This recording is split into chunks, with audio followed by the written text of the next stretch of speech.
Chosen എന്ന web സീരീസിൽ ഈശോയും പരിശുദ്ധ അമ്മയും തമ്മിലൊരു സംഭാഷണമുണ്ട്. ശുശ്രൂഷയെല്ലാം കഴിഞ്ഞ് തളർന്നു വരുന്ന ഈശോ, അവിടെ പരിശുദ്ധ അമ്മ ഈശോയുടെ കാലുകളൊക്കെ ഒന്ന് കഴുകി കൈകളൊക്കെ വൃത്തിയാക്കി മുഖമൊക്കെ തുടച്ചു കൊടുക്കുന്നുണ്ട്. ഈശോ പരിശുദ്ധ അമ്മയെ കെട്ടിപ്പിടിച്ച് ചുംബിക്കുന്നുണ്ട്. എന്നിട്ട് പറയുന്നുണ്ട്, അമ്മേ, നീ ഇല്ലായിരുന്നെങ്കിൽ ഞാൻ എന്ത് ചെയ്തേനെ എന്ന്.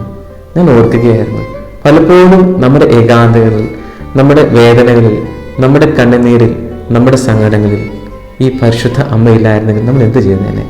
ഈ ജപമാലയുടെ ശക്തി ഇല്ലായിരുന്നെങ്കിൽ നമ്മൾ എന്ത് ചെയ്തേനെ? നമുക്ക് ബലം നൽകുന്ന, ശക്തി നൽകുന്ന, കൂടെ ഉണ്ട് എന്ന ഉറപ്പ് നൽകുന്ന ഒരു ഇടമല്ലേ പരിശുദ്ധ അമ്മയുടെ സാന്നിധ്യം. ഈ 15 നോമ്പിൽ നമുക്ക് പരിശുദ്ധ അമ്മയോട് കൂടുതൽ ചേർന്നിരിക്കുവാൻ സാധിക്കട്ടെ. നമുക്കും പരിശുദ്ധ അമ്മയോട് പറയാം, അമ്മേ, നീ ഇല്ലായിരുന്നെങ്കിൽ ഞാൻ എന്ത് ചെയ്തേനെ? എൻ്റെ കൂടെ എപ്പോഴും ഉണ്ടാകണമേ, ഈശോയോട് എന്നെ എപ്പോഴും ചേർത്ത് പിടിക്കണമേ എന്ന് നമുക്ക് പ്രാർത്ഥിക്കാം. ആമേൻ.